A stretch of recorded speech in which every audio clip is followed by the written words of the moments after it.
Hey guys, this is doctor Deepshikha Tiwari slash the dentist girl and आज हम बात करेंगे दांत निकलवाने के बाद हमें किन इंस्ट्रक्शंस को फॉलो करना होता है ताकि हम ड्राई सॉकेट जैसी प्रॉब्लम से बच सकें।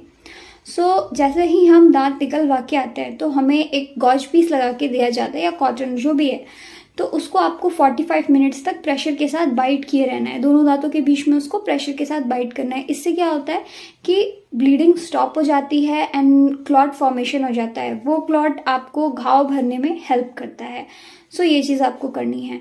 अगर आप 45 मिनट्स बाद आपने गॉज पीस हटा दिया या कॉटन जो भी है वो आपने हटा दिया, उसके बाद भी ब्लीडिंग हो रही है, तो आप वापस से वो वहाँ पे गॉज पीस लगा के रख सकते हैं फर्दर 45 मिनट्स के लिए।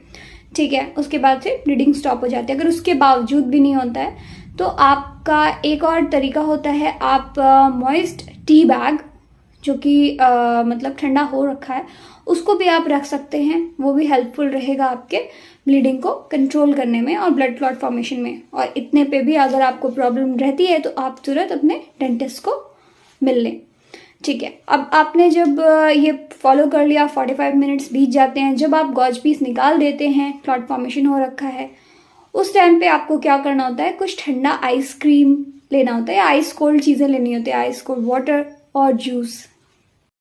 इसके बाद आपको किन चीज़ों का ध्यान रखना है, आपको खाने में सॉफ्ट डाइट लेनी है, जैसे कि चावल दाल हो गया या फिर कुछ भी, और ठंडा लेना है, गर्म कुछ भी नहीं लेना है। ठीक है, और हार्ड चीज़ें अवॉइड करें, जैसे कि पॉपकॉर्न हो गया या अदर कुछ भी ज़्यादा चिवी और हार्ड है उसको आप अवॉइड करें।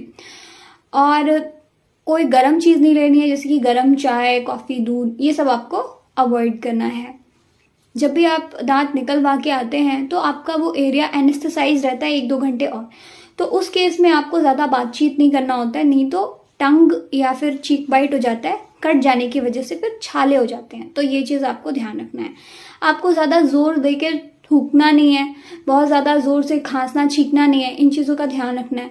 आपको कोई भी ड्रिंक कोल्ड, आपको कुछ भी जैसे जूस वगैरह लेते टाइम स्ट्रॉ अवॉइड करना है, आपको स्ट्रॉ से कुछ भी ये सब चीज़ें नहीं लेना है। इतनी चीज़ों का ध्यान अगर आप रखते हैं तो बहुत ही जल्दी आपका दांत का हीलिंग प्रोसेस, मतलब कंफर्टेबली आप इस चीज़ से निकल सकते हैं। हाँ, आपको स्मोकिंग अवॉइड करनी है, स्मोक बिल्कुल भी नहीं करना है। तो इसके बारे में डिटेल में मैंने अपने यूट्यूब चैनल पर डिस्कस कर रखा है।